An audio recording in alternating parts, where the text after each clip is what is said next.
साधना की शादी 17 साल की उम्र में हो गई थी। माँ बाप नहीं थे, इसलिए भाभी ने उसे जल्दी घर से भगाने के चक्कर में उसकी शादी जल्दी करवा दी। जब तक वह 19 साल की हुई तब तक वह एक बेटी की माँ बन चुकी थी। लेकिन दुर्भाग्य, उसके पति की हैजा लगने से मौत हो गई। साधना की सास गुस्से में बोली, मनहूस चली जा यहाँ से इस लड़की को लेकर। जब बेटा ही नहीं रहा तो तेरा यहाँ क्या काम? जा अपने बाप के घर। तो साधना ने कहा, कहाँ जाऊंगी इस बच्ची को लेकर? माँ जी, मुझे यही किसी कोने में पड़ी रहने दो।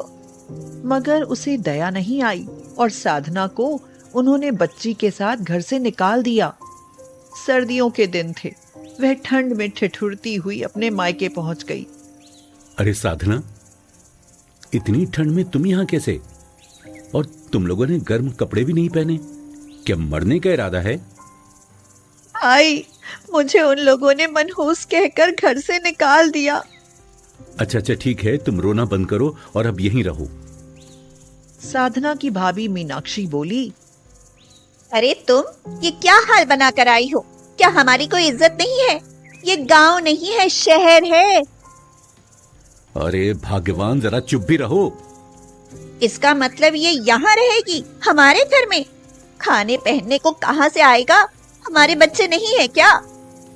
निकुंज ने उसे कहा, मीनाक्षी, या उसका भी तो उतना ही घर है, और ठंड में इस बच्ची को लेकर वो कहाँ जाएगी? कहीं भी जाए, लेकिन मैं अपने घर में नहीं रख सकती। हाँ, अगर ये यहाँ रही तो मैं घर छोड़कर चली जाऊंगी। भाभी, मैं कहाँ जाऊंगी? मैं आपके स्टोर रूम में रह लूंगी। आपसे कभी कुछ नहीं मांगूंगी, लेकिन मुझे यहीं रहने दो। निकुंज के बहुत समझाने बुझाने पर मीनाक्षी उसे स्टोर रूम देने के लिए तैयार हो गई और बोली, रह तो लो, लेकिन अपना खाना खर्चा खुद देखना, समझी? साधना अपनी बेटी छवि को लेकर स्टोर रूम में चली गई। वह सुबह से भूखी थक गई थी, इसलिए वह फर्श पर लेट गई। फर्श ठंडा था। लिटाते ही छवि रोने लगी। साधना बोली, भाभी, कोई पुरानी चादर पड़ी है तो दे दो। वहाँ लेटने के लिए कुछ नहीं है। फर्श बहुत ठंडा है। छवि रो रही है। पुराने कपड़े तो मैं भिखारियों को देती हूँ। मालूम होता तुम्हें जरूरत पड़ेगी तो रख लेती। साधना वहां से वापस आ गई। उसने देखा कि स्टोर रूम में एक लकड़ी का संदूक पड़ा है। उसने छवि को उस पर लिटाकर ढक दिया और खुद रात भर बैठी रही। साधना निकुंज से बोली, भैया, मैं कुछ काम करना चाहती हूँ ताकि अपना और अपनी बेटी का खर्चा उठा सकूं। साधना, मीनाक्षी ने धमकी दी है कि अगर मैंने तुम्हारी कोई मदद की तो वो घर छोड़कर चली जाएगी। कोई बात नहीं भैया, मैं ही कोई काम खोजती हूँ। साधना परेशान थी। ना तो काम था, ना पैसे। भूखा पेट, ऊपर से ये ठंडी हवाएं। साधना बीमार बेटी को लेकर काम ढूंढने निकल गई, मगर भूख के मारे चला नहीं गया और उसे चक्कर आने लगे। वह सड़क के किनारे पड़े एक बेंच पर बैठ गई और छवि को गोद में लेकर रोने लगी। तभी पीछे से किसी ने कंधे पर हाथ रखा और पूछा, क्या हुआ? क्यों रो रही हो? साधना ने पीछे मुड़कर देखा तो एक महिला खड़ी थी। साधना बोली, जी आप? मेरा नाम सरोज है, यहीं पास में रहती हूँ।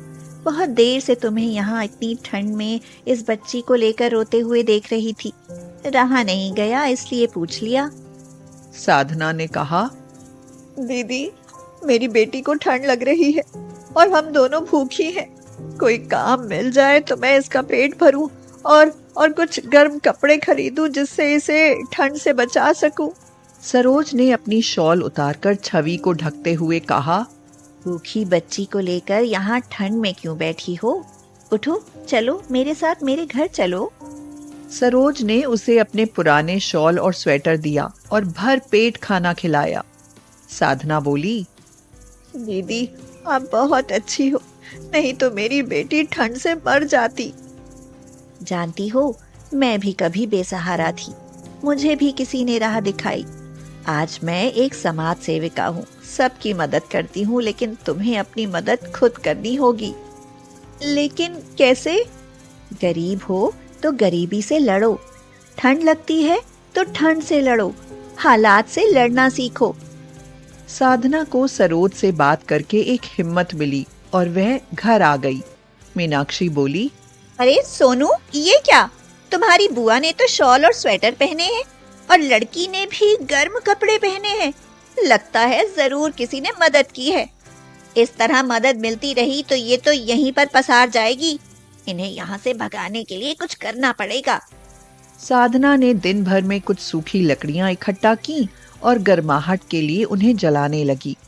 वह बोली, देखो छवि, आज हमें गर्म कपड़े भी मिल गए हैं और रात भर आग जलाएंगे तो बिछौने की जरूरत भी नहीं पड़ेगी।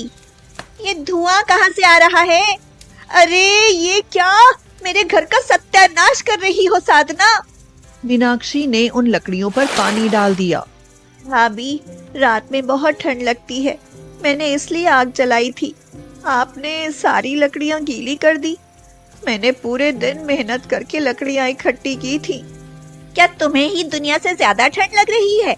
अभी ये ठंड गरीबों को लगती है, अमीरों को नहीं। मीनाक्षी गुस्से में वहां से चली गई। साधना रात भर सरोज की बात सोचती रही। ठंड लगती है तो ठंड से लड़ो, उसने सोचा। ये शहर है, सर्दियों में हाथ ताप सके इसके लिए यहाँ लकड़ियां नहीं मिलती। क्यों ना मैं पास के गांव से लकड़ियां इकट्ठी करके बेचूं? आज तो सरोज दीदी ने खाना खिला दिया, लेकिन कल कौन खिलाएगा? अगले दिन साधना सुबह जल्दी चली गई और 4-5 लकड़ियों की गठरी ले आई और शहर आकर सड़क के किनारे बेचने लगी। लकड़ी ले लो, लकड़ी, सर्दी में जलाने के लिए लकड़ी ले लो। कुछ रईस लोगों ने 20-20 रुपए की गठरी खरीद ली। एक दिन में 100 रुपए की कमाई से वो खाने का सामान ले आई। अब वह इसी तरह एक ठेला ले जाती और उसमें लकड़ियां भरकर ले आती और शहर में लाकर बेच देती। लेकिन साधना ये सोचकर परेशान थी कि वह सर्दियों के बाद क्या करेगी। एक दिन उसकी मुलाकात फिर से सरोज से हुई।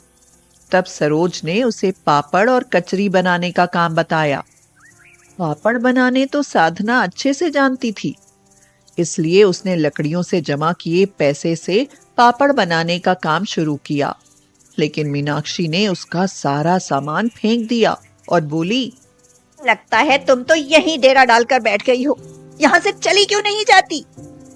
भाभी, अगर ये बात थी तो आप मुझे बता देती। मेरा सामान क्यों खराब किया? कमाने लगी हो ना, अपना ठिकाना ढूंढ लेना। हाँ। ठीक है भाभी, मैं 1-2 दिन में चली जाऊंगी। अगले दिन साधना बाहर निकली तो देखा कि घर में से आग की लपटें निकल रही थी। वह दौड़कर गई तो देखा कि शॉर्ट सर्किट की वजह से आग फैलती जा रही है। निकुंज ऑफिस में था और मीनाक्षी अपने कमरे में गहरी नींद सो रही थी। आग उसके पलंग तक पहुंच चुकी थी। साधना ने कंबल ओढ़कर लाइट काटी और फिर शोर मचाकर उन्हें जगाया। वह जल्दी से एक एक करके बच्चों को बाहर लाई। उसने मीनाक्षी को बाहर की तरफ धक्का दिया और खुद धुआं अंदर जाने की वजह से बेहोश हो गई। मीनाक्षी और बच्चे चिल्लाए। तब लोगों ने साधना को बाहर निकाला और घर की आग बुझाई। साधना बोली, भाभी, आप और बच्चे ठीक तो हो ना? मुझे माफ कर दो साधना। अगर तुम नहीं होती तो आज हमारा घर शमशान बन गया होता। भाभी, आप मेरी माँ समान हो। मैं आपके लिए कभी बुरा नहीं सोच सकती। आप ऐसी बातें ना करें। तो मीनाक्षी ने कहा, अब तुम यहीं इसी घर में हमारे साथ रहोगी। ये सर्दियां तो गुजर गईं, लेकिन अगली सर्दी में तुम्हें और छवि को ठंड में नहीं मरने दूंगी। सोच लेना कि गरीबी की सर्दियां गई। ऐसी बातें सुनकर साधना का दिल गदगद हो उठा और उसकी आंखें भर आईं।